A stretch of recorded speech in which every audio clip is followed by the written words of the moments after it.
24 റൗണ്ടപ്പിലേക്ക് പ്രിയ പ്രേക്ഷകർക്ക് സ്വാഗതം. ഞാൻ ഗോകുൽ രവി. വിശദമായ റിപ്പോർട്ടുകളിലേക്ക്. കന്യാസ്ത്രീകളുടെ അറസ്റ്റിൽ പ്രതിഷേധം ശക്തമാക്കി കത്തോലിക്ക സഭ. തിരുവനന്തപുരത്ത് രാജ്ഭവനിലേക്ക് കത്തോലിക്ക സഭയുടെ നേതൃത്വത്തിൽ പ്രതിഷേധ റാലി നടത്തി. നീതി ലഭിച്ച ശേഷം ചായ കുടിയാകാമെന്നാണ് BJPക്ക് KCBCയുടെ മുന്നറിയിപ്പ്. വിഷയത്തിൽ പാർലമെന്റിനകത്തും പുറത്തും കേരളത്തിൽ നിന്നുള്ള MPമാർ പ്രതിഷേധമുയർത്തി. കേക്കും വേണ്ട ലഡുവും വേണ്ട,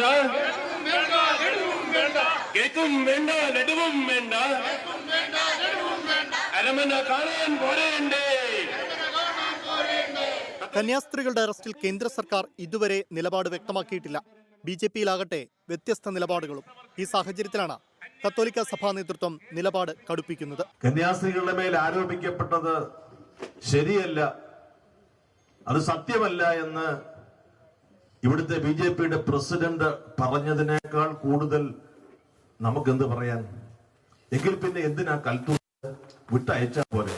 ആരെങ്കിലും തെറ്റിദ്ധരിച്ചു പോകരുത്. ഇതെല്ലാം കണ്ട് ഭയപ്പെട്ട് ഭാരതത്തിലെ ക്രിസ്ത്യാനികൾ സുവിശേഷം മടക്കി വയ്ക്കുമെന്ന്. പാളയം രക്തസാക്ഷി മണ്ഡപത്തിൽ നിന്ന് രാജ്ഭവനിലേക്ക് കാത്തലിക് ഫോറത്തിന്റെ നേതൃത്വത്തിൽ വാമൂടിക്കെട്ടി പ്രതിഷേധ റാലി നടത്തി. കോട്ടയം തിരുനക്കര മൈതാനത്ത് വൈദികരും കന്യാസ്ത്രീകളും പ്രതിഷേധമുയർത്തി. ഛത്തീസ്ഗഡിലെ 2 സിസ്റ്റേഴ്സിനെ അറസ്റ്റ് ചെയ്ത് ഇരുമ്പഴിക്ക് പുറത്തിറങ്ങാൻ സാധിക്കാത്ത വിധമുള്ള വകുപ്പുകളെല്ലാം കൂട്ടിച്ചേർത്ത് ഭാരത സ്ത്രീകൾ തൻ ഭാവശുദ്ധിയെ ഇരുമ്പഴിയുടെ ഉള്ളിൽ അടച്ചുപൂട്ടാൻ പരിശ്രമിക്കുന്ന വ്യക്തികള്, പ്രസ്ഥാനങ്ങൾ ആരായിരുന്നാലും അവരെയെല്ലാം വെല്ലുന്ന ഒരു സംസ്കാരത്തിന്റെ ഉടമയാണ് ഭാരതമെന്ന് ഉറക്കെ പറയുവാൻ ഞാൻ ആഗ്രഹിക്കുകയാണ്. രാജ്ഭവനിലേക്ക് KPCCയുടെ നേതൃത്വത്തിലും പ്രതിഷേധം സംഘടിപ്പിച്ചു.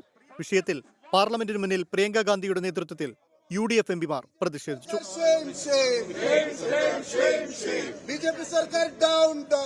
കേരളത്തിൽ നിന്നുള്ള UDF LDF MPമാർ വിഷയം പാർലമെന്റിന്റെ ഇരുസഭകളിലും ഉന്നയിച്ചു. കന്യാസ്ത്രീകളുടെ അറസ്റ്റ് ചർച്ച ചെയ്യണമെന്ന അംഗങ്ങളുടെ ആവശ്യം രാജ്യസഭാ ഉപാധ്യക്ഷൻ തള്ളി. അതേസമയം ഇരുവിഭാഗങ്ങളെ തമ്മിലടിപ്പിക്കാനാണ് കോൺഗ്രസ് ശ്രമമെന്ന് ഛത്തീസ്ഗഡിലെ ദുർഗിൽ നിന്നുള്ള BJP ലോക്സഭാംഗം വിജയ് ബാഗേൽ ആരോപിച്ചു. 24 ഡൽഹി, തിരുവനന്തപുരം.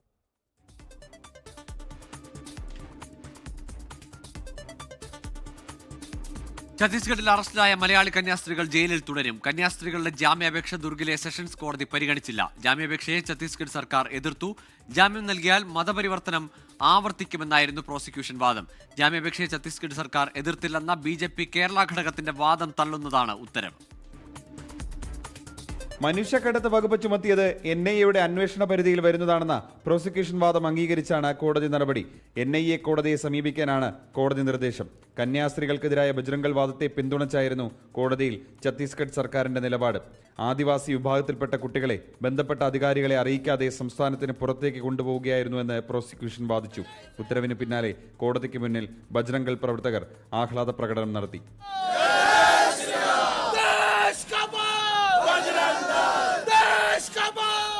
ഛത്തീസ്ഗഡ് ഹൈക്കോടതിയെ സമീപിക്കാനാണ് സഭയുടെ തീരുമാനം. അതേസമയം കന്യാസ്ത്രീകളുടെ ആരോഗ്യനില മോശമെന്നും വെറും നിലത്താണ് ജയിലിൽ കഴിയുന്നതെന്നും ഇടതു നേതാക്കൾ പറഞ്ഞു. ജയിലിൽ കന്യാസ്ത്രീകളെ സന്ദർശിച്ച ശേഷമായിരുന്നു പ്രതികരണം. കഴിഞ്ഞ 6 ദിവസമായി ദുർഗ് സെൻട്രൽ ജയിലിൽ കഴിയുകയാണ് കന്യാസ്ത്രീകൾ. ഛത്തീസ്ഗഡിലെ ദുർഗിൽ നിന്ന് അജീഷ് ജയകുമാർ, 24. ഛത്തീസ്ഗഡിലെ മലയാളി കന്യാസ്ത്രീകളുടെ അറസ്റ്റിൽ സംഘപരിവാറിൽ ഭിന്നത. BJP സംസ്ഥാന അധ്യക്ഷൻ രാജീവ് ചന്ദ്രശേഖരനെ പരസ്യമായി വിമർശിച്ച് RSS ദക്ഷിണ പ്രാന്ത കാര്യകാരി സദസ്യൻ K ഗോവിന്ദൻകുട്ടി രംഗത്തെത്തി. ഛത്തീസ്ഗഡ് സർക്കാർ നിയമാനുസൃതം പ്രവർത്തിക്കില്ലെന്നാണോ കേരളത്തിലെ BJP കരുതുന്നതെന്ന് ഗോവിന്ദൻകുട്ടി ചോദിച്ചു. രാജീവ് ചന്ദ്രശേഖരനെ പരിഹസിച്ച് KP ശശികലയും TP സെൻകുമാറും രംഗത്തെത്തി. ഛത്തീസ്ഗഡിൽ മലയാളി കന്യാസ്ത്രീകളെ അറസ്റ്റ് ചെയ്ത വിഷയത്തിൽ സംസ്ഥാന BJPയുടെ നിലപാടിനെതിരെ സംഘപരിവാറിൽ പടയൊരുക്കം. സംസ്ഥാന BJPയുടെ ഇത് ക്രൈസ്തവ പ്രീണനം എന്നാരോപിച്ച് RSSും ഹിന്ദു ഐക്യവേദിയും രംഗത്ത്. RSS മുതിർന്ന പ്രചാരകനും ദക്ഷിണ പ്രാന്ത കാര്യകാരി സദസ്യനുമായ K ഗോവിന്ദൻകുട്ടി രാജീവ് ചന്ദ്രശേഖരനെ പരസ്യമായി വിമർശിച്ചു. ഛത്തീസ്ഗഡിൽ നിയമവും നീതിയും നടപ്പാക്കാൻ ഒരു സർക്കാരുണ്ട്. അവിടത്തെ സർക്കാർ നിയമാനുസൃതം പ്രവർത്തിക്കില്ലെന്നാണോ കേരളത്തിലെ BJP കരുതുന്നതെന്ന് ഗോവിന്ദൻകുട്ടി ചോദിച്ചു. കേരളത്തിലെ ഭരണത്തിനെതിരെയും വിലക്കയറ്റത്തിനെതിരെയും പ്രതിപക്ഷ ഒത്തുകളിക്കെതിരെയും പ്രതികരിച്ച് ജനവിശ്വാസം നേടുവെന്നും രാജീവ് ചന്ദ്രശേഖരന്റെ ഫേസ്ബുക്ക് പോസ്റ്റിന് മറുപടിയായി K ഗോവിന്ദൻകുട്ടി കുറിച്ചു. രാജീവ് ചന്ദ്രശേഖരനെതിരെ ഒളിയമ്പുമായി കെ പി ശശികലയും ടി പി സെൻകുമാറും സോഷ്യൽ മീഡിയയിലൂടെ രംഗത്തെത്തി. ആകാശത്ത് പറക്കുന്ന കുരുവിയെ കിട്ടുമെന്ന വ്യാമോഹത്തിൽ കക്ഷത്തിലിരിക്കുന്ന പ്രാവിനെ കളയണോ എന്ന് ടി പി സെൻകുമാർ ഫേസ്ബുക്ക് പോസ്റ്റിൽ ചോദിച്ചു. പറക്കുന്ന പക്ഷിക്ക് പിന്നാലെ പോയി കയ്യിലുള്ളത് പറക്കാതെ നോക്കണമെന്ന് കെ പി ശശികലയുടെ ഉപദേശം. ഛത്തീസ്ഗഡ് സർക്കാരിന്റേത് സ്വീകാര്യതയുള്ള നിലപാടെന്ന് ഹിന്ദു ഐക്യവേദിയുടെ പ്രതികരണം. അതിനിടെ രാജീവ് ചന്ദ്രശേഖരനെ തിരുത്തി വിശ്വ ഹിന്ദു പരിഷത്തും രംഗത്തെത്തി. ബജ്രംഗദൾ വിശ്വ ഹിന്ദു പരിഷത്തിന്റെ യുവജന വിഭാഗം തന്നെയെന്ന് VHP കേരള ഘടകം വ്യക്തമാക്കി. ബജ്രംഗദൾ സ്വതന്ത്ര സംഘടനയെന്നും തെറ്റു ചെയ്താൽ ശിക്ഷയുണ്ടാകുമെന്നും രാജീവ് ചന്ദ്രശേഖർ പറഞ്ഞതാണ് VHPയെ ചൊടിപ്പിച്ചത്. റാം മുഹമ്മദ്, 24, തിരുവനന്തപുരം. ഛത്തീസ്ഗഡിലെ കന്യാസ്ത്രീകളുടെ അറസ്റ്റിൽ മലക്കം മറിഞ്ഞ് BJP നേതാവ് അനൂപ് ആന്റണി. കന്യാസ്ത്രീകളുടെ ജാമ്യാപേക്ഷയെ പ്രോസിക്യൂഷൻ എതിർത്തില്ലെന്നും സർക്കാർ പിന്തുണയ്ക്കുകയാണ് ചെയ്തതെന്നുമായിരുന്നു രാവിലെ അനൂപ് ആന്റണി പറഞ്ഞത്. എന്നാൽ വൈകുന്നേരമായപ്പോഴേക്കും നിലപാട് മാറ്റി. കോടതിയിലെ ഛത്തീസ്ഗഡ് സർക്കാർ സ്വീകരിച്ച നിലപാടിനെക്കുറിച്ചുള്ള ചോദ്യത്തിൽ നിന്ന് ഒഴിഞ്ഞുമാറി സാങ്കേതികമായ കാര്യങ്ങളാണ് ഇന്ന് നടന്നതെന്നായിരുന്നു മറുപടി. ഇവിടെ സെഷൻസ് കോടതിയിലെ ജഡ്ജിയുടെ മുമ്പിൽ കാര്യം എത്തുകയും ചെയ്തു. എത്തിയ സമയത്ത് തന്നെ ഗവൺമെന്റിന്റെ ഭാഗത്ത് നിന്ന് ഗവൺമെന്റ് ഇതിനകത്ത് എതിർപ്പില്ല എന്ന് ഗവൺമെന്റ് കൃത്യമായി പറഞ്ഞു. അത് ഉള്ളിൽ നടന്നിട്ടുണ്ട്. ഗവൺമെന്റിന്റെ ഭാഗത്തു നിന്ന് യാതൊരു എതിർപ്പും ഉണ്ടായില്ല. സർക്കാരിന്റെ അഭിഭാഷകൻ എന്തുകൊണ്ടാണ് ഇങ്ങനെ എഴുതി കൊടുക്കാനുള്ള സർക്കാർ അഭിഭാഷകന്റെ കാര്യം എനിക്കറിയത്തില്ല. ടെക്നിക്കലായിട്ടുള്ള കാര്യങ്ങൾ മുഴുവൻ വക്കീലൂടെ പറഞ്ഞിട്ടുണ്ട്. ടെക്നിക്കലാണോ അത് കാര്യം? തീർച്ചയായിട്ടും. ഒന്നാമത്തെ കാര്യം അദ്ദേഹം പറഞ്ഞത് വളരെ കൃത്യമായിട്ടൊരു കാര്യം പറഞ്ഞു. ഇന്നത്തെ ഇത് റിജക്ട് ചെയ്യുകയോ അക്സെപ്റ്റ് ചെയ്യുകയോ ചെയ്തിട്ടില്ല, മെറിറ്റിൽ എടുത്തിട്ടില്ല എന്നുള്ളത്. ഇപ്പോൾ ഇതൊരു ടെക്നിക്കൽ ഇത് മാത്രമായിരുന്നു. ഇനിയിപ്പോൾ അത് കാരണം ഇപ്പോൾ അടുത്ത നടപടി എന്താണെന്നുള്ളത് ഞങ്ങളിപ്പോൾ തൽക്കാലം ഡിസ്കസ് ചെയ്തിട്ടുണ്ട്. അപ്പം അവരാണ് തീരുമാനിക്കേണ്ടത്. 2021 കേരളത്തിലെടുത്ത മനുഷ്യക്കടത്ത് കേസിൽ 2 കന്യാസ്ത്രീകളെ കുറ്റവിമുക്തരാക്കി. തൃശൂർ അഡീഷണൽ സെഷൻസ് കോടതിയുടേതാണ് നടപടി. ട്രെയിനിൽ ജാർഖണ്ഡിൽ നിന്നുള്ള 3 കുട്ടികളെ കൊണ്ടുവന്നതുമായി ബന്ധപ്പെട്ടായിരുന്നു കേസ്. തെളിവുകൾ ഹാജരാക്കാൻ പ്രോസിക്യൂഷന് കഴിഞ്ഞില്ലെന്ന് ചൂണ്ടിക്കാട്ടിയാണ് കോടതി നടപടി. മനുഷ്യക്കടത്ത് സംബന്ധിക്കുന്ന വകുപ്പും ബാലനീതി നിയമത്തിലെ വകുപ്പും ഉൾപ്പെടെ ചുമത്തിയായിരുന്നു റെയിൽവേ കേരള പോലീസ് കേസെടുത്തത്. തൃശൂരിൽ വ്യാപാര സ്ഥാപനത്തിൽ തീപിടുത്തം. തൃശൂർ ഹൈറോഡിലെ H&C സ്റ്റോറിനാണ് തീപിടിച്ചത്. മുകളിലത്തെ നിലയിലായിരുന്നു തീപിടുത്തം. സൂരജ് സജിയുണ്ട് വിശദാംശങ്ങളുമായി. സൂരജ്, തീ നിയന്ത്രണ വിധേയമായോ? ഗൂഗിൾ 10:30 ഈ ഹൈറോഡിൽ പ്രവർത്തിക്കുന്ന വ്യാപാര സ്ഥാപനത്തിൽ തീപിടുത്തം ഉണ്ടാകുന്നത്. H&C സ്റ്റോറിനാണ് തീപിടിച്ചത്. കെട്ടിടത്തിന്റെ മുകളിലത്തെ നിലയിൽ തീ പടരുകയായിരുന്നു. അവിടെ നിന്ന് വലിയ രീതിയിൽ പുക ഉയരുന്നത് കണ്ട് ഫയർഫോഴ്സിന് വിവരം അറിയിച്ചു. തൊട്ടടുത്ത് തന്നെ ഫയർഫോഴ്സിന്റെ നിലയമുണ്ട്. അവിടെ നിന്ന് ഫയർഫോഴ്സ് യൂണിറ്റ് എത്തി ഇപ്പോൾ തീ നിയന്ത്രണ വിധേയമാക്കിയിട്ടുണ്ട്. എന്നാലും തീ പൂർണ്ണമായും അണഞ്ഞിട്ടില്ല. ഈ തീ പിടിക്കാൻ ഇടയാക്കിയ സാഹചര്യത്തെക്കുറിച്ചെല്ലാം തന്നെ വിശദമായ അന്വേഷണം നടത്തും എന്നുള്ളതാണ് ഫയർഫോഴ്സ് അറിയിച്ചിട്ടുള്ളത്. എന്തായാലും ഈ വ്യാപാര സ്ഥാപനത്തിന്റെ മുകളിലത്തെ നിലയിലായിരുന്നു തീപിടുത്തം. മറ്റ് ഇടങ്ങളിലേക്ക് തീ പടരാതെ തന്നെ തീ നിയന്ത്രണ വിധേയമാക്കാൻ സാധിച്ചിട്ടുണ്ട്. ഗൂഗിൾ. ശരി, സൂരജ് സജിയാണ് വിശദാംശങ്ങൾ നൽകിയത് തൃശ്ശൂരിൽ നിന്ന്. ഉള്ളുപൊട്ടി ഒരാണ്ട്.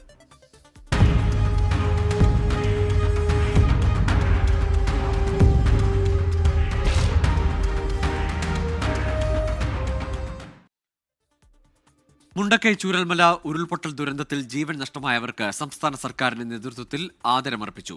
ഓർമ്മകളേറെയുള്ള ദുരന്ത ഭൂമിയിലേക്ക് നിരവധി പേരാണ് ഇന്നെത്തിയത്.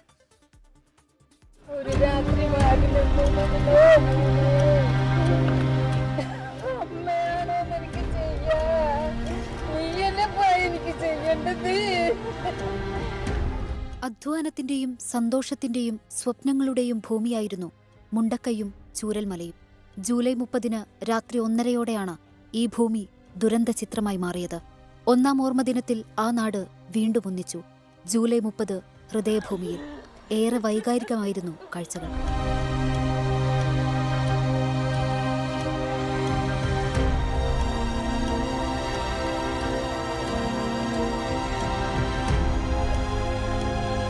ഹൃദയഭൂമിയിൽ സംസ്ഥാന സർക്കാരിന്റെ നേതൃത്വത്തിൽ മരിച്ചവർക്ക് ഗാർഡ് ഓഫ് ഓണർ.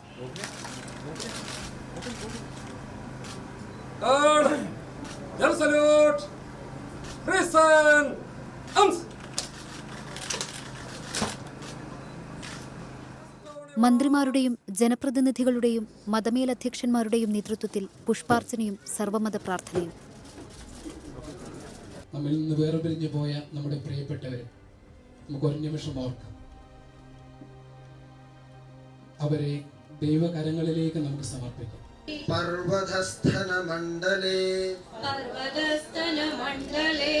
ചൂരൽമലയിലും ദുരന്തത്തിന്റെ ഇരകളുടെ ഓർമ്മ ദിനാചരണം നടന്നു. വെള്ളാർമല സ്കൂൾ അധ്യാപകർ വിദ്യാർത്ഥികളെ അനുസ്മരിക്കാൻ Bailey പാലത്തിലെത്തി.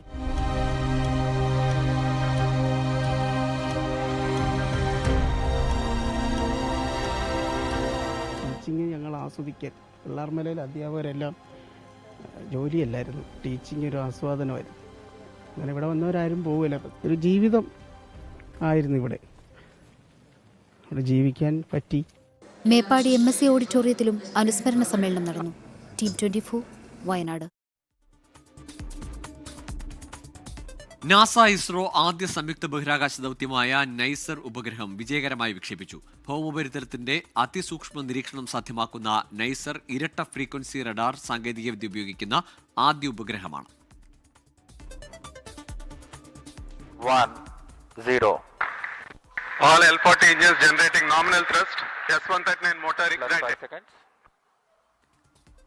That's a magnificent tracking of the GSLV F-16 NISAR mission. The deafening roar of Sriharikota Satish Dhawan space സെന്ററിലെ രണ്ടാം വിക്ഷേപണ തറയിൽ നിന്ന് ISROയുടെ GSLV F-16 റോക്കറ്റ് നൈസറിനെയും കൊണ്ട് കുതിച്ചുയർന്നത് ചരിത്രത്തിലേക്ക്. ആദ്യ ഇന്ത്യ അമേരിക്ക സംയുക്ത ബഹിരാകാശ ദൗത്യം. ഇന്നേവരെയുള്ളതിൽ വെച്ച് ഏറ്റവും ചിലവേറിയ ഉപഗ്രഹ വിക്ഷേപണ ദൗത്യം. ലോകത്തിലാദ്യമായി ഇരട്ട ഫ്രീക്വൻസി ഉപയോഗിച്ചുള്ള റഡാർ ഉപഗ്രഹം എന്ന പ്രത്യേകത കൂടി നൈസറിനുണ്ട്. ഭൂമിയിൽ നിന്ന് 747 കിലോമീറ്റർ അകലെയുള്ള സൗരസ്ഥിര ഭ്രമണപഥത്തിൽ 19 മിനിറ്റ് കൊണ്ട് GSLV നൈസറിനെ എത്തിച്ചു. ഭൂസ്ഥിര ഉപഗ്രഹ വിക്ഷേപണത്തിനായി ഇതുവരെ ഉപയോഗിച്ച GSLV റോക്കറ്റിന്റെ ആദ്യ സൗരസ്ഥിര ഭ്രമണപഥ ദൗത്യം. Department of Space and NASA JPL being the first joint development project undertaken by the two major spacefaring nations. NISAR is an all-weather day-night imaging satellite that will scan the entire Earth at 12-day interval. ഓരോ 12 ദിവസത്തിലും ഭൂമിയെ 2 തവണ പൂർണ്ണമായി നിരീക്ഷിച്ച് വിവരങ്ങൾ NISER control സെന്ററിലേക്ക് കൈമാറും. കര, മഞ്ഞുപാളി, ജൈവ ആവാസ വ്യവസ്ഥ, ഭൂഗർഭജലം തുടങ്ങിയവയിലെ ചെറിയ മാറ്റങ്ങൾ പോലും കൃത്യതയോടെയും വ്യക്തമായും നൈസർ ഒപ്പിയെടുക്കും. ഇതിനായി 2 വ്യത്യസ്ത റഡാറുകളാണ് നൈസറിലുള്ളത്. ISRO വികസിപ്പിച്ച S-ബാൻഡ് റഡാറും നാസ വികസിപ്പിച്ച L-ബാൻഡ് റഡാറും. ഹൈ റെസൊല്യൂഷൻ ചിത്രങ്ങൾ ലഭ്യമാക്കാൻ 12 മീറ്റർ വ്യാസമുള്ള റിഫ്ലക്ടർ ആന്റിനയും നൈസറിലുണ്ട്. ഭൂകമ്പം, സുനാമി, മണ്ണിടിച്ചിൽ, പ്രളയം, അഗ്നിപർവ്വത സ്ഫോടനം തുടങ്ങിയ പ്രകൃതി ദുരന്തങ്ങൾ മുൻകൂട്ടി അറിയാൻ നൈസർ നൽകുന്ന വിവരങ്ങൾ സഹായകമാകും. നാസയിലെയും ISROയിലെയും ശാസ്ത്രജ്ഞർ 10 വർഷത്തിലേറെ സമയമെടുത്താണ് നൈസറിന്റെ നിർമ്മാണം പൂർത്തിയാക്കിയത്. Science desk 24. തമിഴ്നാട് കവരപ്പേട്ടയിൽ ട്രെയിൻ അപകടം അട്ടിമറിയെന്ന് റെയിൽവേ സുരക്ഷാ കമ്മീഷണറുടെ റിപ്പോർട്ട്. ട്രാക്ക് ഇന്റർലോക്കിംഗ് സിസ്റ്റത്തിലെ നട്ടുകളും ബോൾട്ടുകളും മനഃപൂർവ്വം നീക്കം ചെയ്തു. പിന്നിൽ പരിശീലനം കിട്ടിയവരെന്ന സംശയം. മുഹമ്മദ് റഹീസ് ചേരുന്നുണ്ട് വിശദാംശങ്ങളുമായി. റഹീസ്, ഗുരുതരമായ കണ്ടെത്തലുകളാണ് ഈ റിപ്പോർട്ടിലുള്ളത്. ഇപ്പോഴത്തെ അന്വേഷണം അല്ലെങ്കിൽ തുടരന്വേഷണം സംബന്ധിച്ച് എന്തെങ്കിലും തീരുമാനമോ വിവരങ്ങളോ ഉണ്ടോ? ഗൂഗിൾ, ഈ കവരപ്പേട്ട ട്രെയിൻ അപകടം ഉണ്ടായത് ഒക്ടോബർ 11-നാണ്. കഴിഞ്ഞ വർഷം ഒക്ടോബർ 11-ന് ഈ അപകടം നടക്കുമ്പോൾ ആദ്യ 2 ദിവസത്തെ പരിശോധനയ്ക്കുള്ളിൽ തന്നെ ഇത് അട്ടിമറിയാണ് എന്ന് ഏറെക്കുറെ ഉറപ്പിച്ചിരുന്നു. NIA അടക്കം വന്ന് ഈ കേസ് അന്വേഷിച്ചിരുന്നു. NIAയുടെ റിപ്പോർട്ട് ഇതുവരെയും വന്നിട്ടില്ല. ഇതിനിടയിലാണ് ഇപ്പോൾ റെയിൽവേയുടെ സുരക്ഷാ കമ്മീഷണറുടെ ഒരു റിപ്പോർട്ട് പുറത്തു വന്നിരിക്കുന്നത്. അദ്ദേഹം മന്ത്രാലയത്തിന് നൽകിയ റിപ്പോർട്ട് അനുസരിച്ച് അട്ടിമറിയാണ് എന്ന് അടിവരയിട്ട് പറയുന്ന ഒരു റിപ്പോർട്ടാണ് അദ്ദേഹം സമർപ്പിച്ചിരിക്കുന്നത്.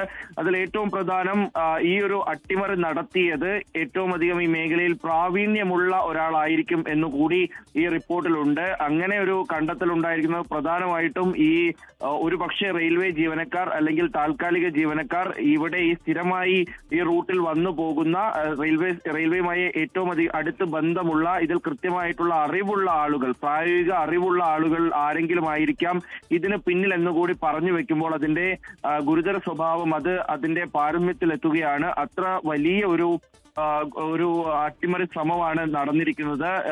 കൃത്യമായ പ്ലാനിങ്ങോട് കൂടിയുള്ള അട്ടിമറിയാണ് എന്നുകൂടി വ്യക്തമാകുന്നു. ഈ നമ്പർ 51B പോയിന്റിലാണ് ഇത്തരത്തിൽ ഒരു നെട്ടുകളും ബോൾട്ടുകളും ഒക്കെ ഇളകിയ നിലയിൽ കണ്ടെത്തിയിരുന്നത്. അപ്പോൾ അത് പെട്ടെന്നുണ്ടാകുന്ന ഏതെങ്കിലും ഒരു അപകടം, എന്തെങ്കിലും ഒരു ഫ്ലക്ച്വേഷൻസ് കൊണ്ട് ഉണ്ടാകുന്നതല്ല, മറിച്ച് മനഃപൂർവ്വം ഇളകിയാൽ മാത്രം ഇളകുന്നതാണ്. അത് ട്രെയിൻ കയറി ഇറങ്ങുമ്പോൾ ഇളകിയതാണ് എന്ന് ആ സമയത്ത് അങ്ങനെ ഒരു വീക്ഷണം ഉണ്ടായിരുന്നു. പക്ഷെ അങ്ങനെയല്ല, മനഃപൂർവ്വമായി ഇളക്കിയതാണ് എന്ന് കണ്ടെത്തിയിട്ടുണ്ട്. അപ്പോൾ അന്ന് 13 ഈ ബോഗികളാണ് പാളം തെറ്റുകയും നിരവധി പേർക്ക് പരിക്കേൽക്കുകയും ഒക്കെ ചെയ്തിരുന്നു. അപ്പോൾ മാത്രമല്ല ലോക്കോ പൈലറ്റിന്റെ ഭാഗത്ത് നിന്ന് പിഴവുകളൊന്നും ഉണ്ടായിട്ടില്ല എന്നുകൂടി ഈ റിപ്പോർട്ടിൽ പറഞ്ഞു വെക്കുന്നുണ്ട്.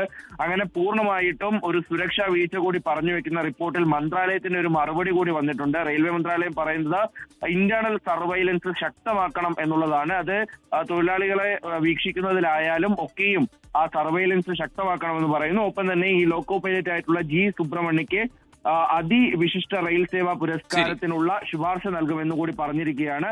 അപ്പോൾ അങ്ങനെ ആ റിപ്പോർട്ട് സമർപ്പിച്ചിരിക്കുന്നു. റെയിൽവേയുടെ മറുപടിയും വന്നിരിക്കുന്നു. ഒരു പക്ഷേ അകത്ത് ഉള്ള ഒരാൾ അല്ലെങ്കിൽ ഇതുമായി ഏറ്റവും അടുത്ത് ചെന്നൈയിൽ നിന്ന് വിശദാംശങ്ങൾ നൽകിയത്.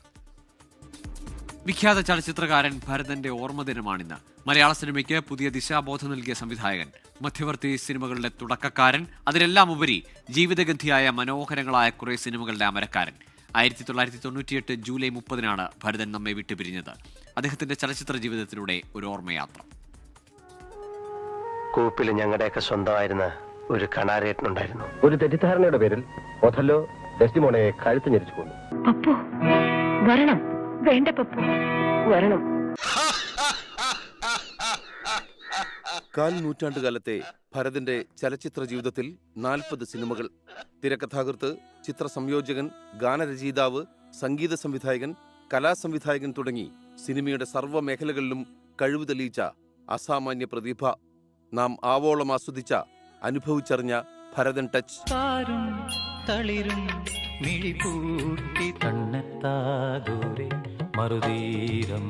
മലയാളിയുടെ ഇസ്തിരിയിട്ട സദാചാരബോധത്തെ വലിച്ചു കീറിയ രതിനിർവേദം.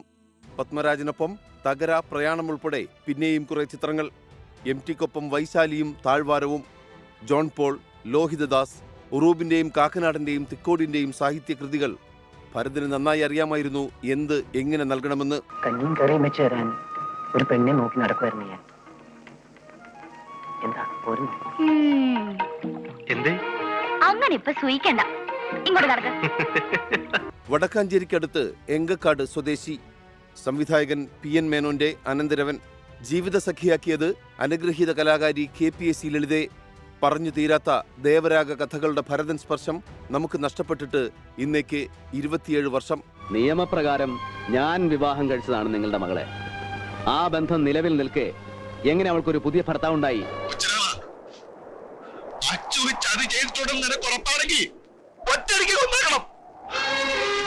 ആ ചിത്രകാരനെയും അദ്ദേഹം വരച്ചുവെച്ച മനോഹര ചലച്ചിത്രങ്ങളെയും നമുക്ക് ഈ ദിനത്തിൽ സ്മരിക്കാം. Research desk 24. ധനകാര്യ സേവനദാതാക്കളായ റിച്ച് ഫീൽഡ് ഫിനാൻഷ്യൽ സർവീസസിന്റെ കോർപ്പറേറ്റ് ഓഫീസ് കൊച്ചിയിൽ പ്രവർത്തനം ആരംഭിച്ചു. ഓഹരി വിപണിയിൽ ലിസ്റ്റ് ചെയ്തിട്ടുള്ള ധനകാര്യ സേവന കമ്പനിയാണ് rich field financial services limited. പ്രമുഖ സംരംഭകൻ രാഹുൽ മാമൻ ഉദ്ഘാടനം നിർവഹിച്ചു. കൊച്ചി IMA ഹൌസിൽ സംഘടിപ്പിച്ച ചടങ്ങിൽ KLM group chairman Shibu Thekkumpuram ആമുഖ പ്രഭാഷണം നടത്തി. KLM director MP Joseph IAS അധ്യക്ഷത വഹിച്ചു. RFSL managing director VC George കുട്ടി ചടങ്ങിൽ പങ്കെടുത്തു. KLM ഗ്രൂപ്പിൻ്റെ ഒരു ധനകാര്യ സ്ഥാപനം എന്ന നിലയിൽ, അതോടൊപ്പം തന്നെ ലിസ്റ്റഡ് NBFC എന്ന നിലയിൽ RFSL rich field financial service limited കേരളത്തിൽ അതിൻ്റെ സജീവമായ പ്രവർത്തനങ്ങൾ തുടങ്ങിയിരിക്കുകയാണ്. കൽക്കട്ട ബേസ് ചെയ്ത കമ്പനി അത് ഏകദേശം 5 വർഷമായിട്ട് KLM ടേക്ക് ഓവർ ചെയ്യുകയും അതിൻ്റെ പ്രവർത്തനങ്ങൾ ശക്തമായി കേരളത്തിലും തുടർന്ന് തമിഴ്നാട്ടിലുമായിട്ട് സജീവമായിക്കൊണ്ടിരിക്കുന്നു. ഇപ്പോൾ ഏകദേശം 23 ബ്രാഞ്ചുകളായത് 50 ബ്രാഞ്ചിലേക്ക് ഈ വരുന്ന ക്വാർട്ടറോടുകൂടി സജീവമായി മുന്നേറുവാൻ ആഗ്രഹിച്ചുകൊണ്ട് മുന്നോട്ട് പോവുകയാണ്. കേരളത്തിൽ തന്നെ ധനകാര്യ മേഖലയിൽ 3 സ്ഥാപനങ്ങൾ മാത്രമാണ് ഗോൾഡ് ലോൺ ചെയ്യുന്ന ധനകാര്യ മേഖലയിലുള്ള സ്ഥാപനം ലിസ്റ്റഡ് ആയിട്ടുള്ളത്. അതിലൊന്നാണ് RFSL എന്നത് അഭിമാനപൂർവ്വം ഓർക്കുന്നു. അതിൻ്റെ സജീവമായ വളർച്ചയിൽ എല്ലാവരുടെയും സഹകരണം ഏറെ സ്നേഹപൂർവ്വം അഭ്യർത്ഥിക്കുന്നു. KLM ഒരുക്കുന്ന ഉപഭോക്തൃ സമ്പർക്ക പരിപാടി KLM കണക്റ്റിന് കൊച്ചിയിൽ തുടക്കമായി. ഉപഭോക്താക്കളും പൊതുജനങ്ങളുമായി ഊഷ്മള ബന്ധം വളർത്തുകയാണ് ലക്ഷ്യം. വീടുകളിലോ ഓഫീസുകളിലോ സ്ഥാപനങ്ങളിലോ നേരിട്ടെത്തി കമ്പനിയെയും വിവിധ സേവനങ്ങളെയും ഉൽപ്പന്നങ്ങളെയും പരിചയപ്പെടുത്തുക മാത്രമല്ല പദ്ധതി. സാമ്പത്തിക സാക്ഷരത, ധനകാര്യ സേവന പങ്കാളിത്തം എന്നിവയ്ക്ക് KLM കണക്ട് പൊതുജനങ്ങളെ പ്രചോദിപ്പിക്കും. ബ്രാഞ്ചുകളുടെ നേതൃത്വത്തിൽ തീവ്രയജ്ഞ പരിപാടിയാണ് സംഘടിപ്പിക്കുന്നത്. KLM Axiva director doctor MP Joseph IAS ഉദ്ഘാടനം ചെയ്തു. എക്സിക്യൂട്ടീവ് ഡയറക്ടർ ഷിബു തെക്കമ്പുറം അധ്യക്ഷനായി. ചലച്ചിത്ര താരം കലാഭവൻ പ്രജോദ് മുഖ്യാതിഥിയായി പങ്കെടുത്തു. ഓഫറുകളുടെ വൻ ആഘോഷവുമായി ഗൃഹോപകരണ വിപണന രംഗത്ത് മലയാളികളുടെ പ്രിയപ്പെട്ട ബ്രാൻഡായ Pittappillil agencies real Onam offer ആരംഭിച്ചു. ഓണം ഓഫർ വൻ Onam, Ponnonam, Pittappillil real Onam scheme Pittappillil agencies managing director Peter Paul Pittappillil അവതരിപ്പിച്ചു. പിട്ടാപ്പിള്ളിൽ ഏജൻസീസിന്റെ ഇടപ്പള്ളി ഷോറൂമിൽ വെച്ച് നടന്ന ചടങ്ങിൽ വേനൽക്കാല സമ്മാന പദ്ധതിയായ ബൈ ആൻഡ് ഫ്ലൈ സ്കീമിന്റെ വിജയികളെയും തിരഞ്ഞെടുത്തു. കളമശ്ശേരി നഗരസഭാ ചെയർപേഴ്സൺ സീമ കണ്ണൻ നറുക്കെടുപ്പ് നടത്തി. കൗൺസിലർ സഹന എം സംഭാജി, മുൻ കൗൺസിലർ മാർട്ടിൻ തയ്യങ്കേരി, സ്ഥലവുടമ CM Hydros, Pittappillil managing director Peter Paul Pittappillil, CEO Kiran Varghese, ഡയറക്ടർമാരായ ഫ്രാൻസിസ് പിട്ടാപ്പിള്ളിൽ, മരിയ പോൾ, അജോ തോമസ് തുടങ്ങിയവർ പങ്കെടുത്തു. 2025 കസ്റ്റമേഴ്സിന് നല്ല ആകർഷമായ സമ്മാനം കൊടുക്കാനാണ് നിശ്ചയിച്ചിരിക്കുന്നത്. ഇവിടെ സ്ക്രീനിൽ കാണിച്ചതുപോലെ തന്നെ കസ്റ്റമേഴ്സിന് ധാരാളം ഗൃഹോപകരണങ്ങളും കുറേ പേർക്ക് സ്വർണ്ണ നാണയങ്ങളും ഇവിടെ തന്നെ വെക്കേഷനുകൾ, ലോക്കൽ ടൂറിസ്റ്റ് സെൻറ്റേഴ്സിൽ വെക്കേഷൻ പോകാനുള്ള അവസരങ്ങളും അതിനു പുറമെ ക്യാഷ് കൂപ്പണുകൾ, ഇങ്ങനെയാണ് ഇതോടെ 24 റൗണ്ട് പൂർണ്ണമാകുന്നു.